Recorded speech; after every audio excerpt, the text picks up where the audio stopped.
So pandemic hit, and like everybody, you know, we were locked in the house and I wasn't exercising, and I discovered this thing called food.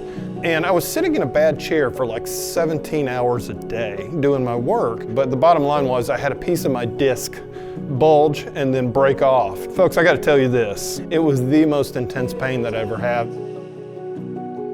When I went to go see Dr. Wood the first time, Dr. Wood realized that this was probably a little bit more than he's used to, but he also knew that he had somebody right down the hall that was actually better at that type of surgery. And he was having lumbar issues and was going to require surgery that included a fusion, which I am not doing anymore because the younger guys have learned a less invasive way to do them. So I've just passed those patients to them for that procedure.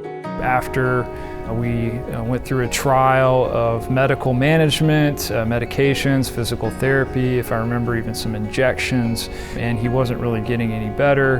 And so when non-surgical intervention was not making him any better, that's when we had the conversation about surgery. I had done some research on him, and I knew that he was about as good in this area and probably in the country at what he did. And so I felt like I was in good hands when they put me to sleep that day. And I went into it with the attitude that I was going to put everything I had into my recovery. I woke up the next morning and Dr. Van Lanningham said, if you can walk 1,000 steps, we'll let you go home. I walked a mile that first day. And I was very lucky. I mean, literally within about a week and a half, I was off the pain pills. Within 2 weeks, I was walking 4, 5, 6 miles a day. Now I walk an hour every day. He then returned to see me, I think in June or July of last year. Marshall was injured by trying to get into a car and striking his head on a door frame of the car. And that produced significant neck pain, left upper extremity pain, and bilateral lower extremity numbness.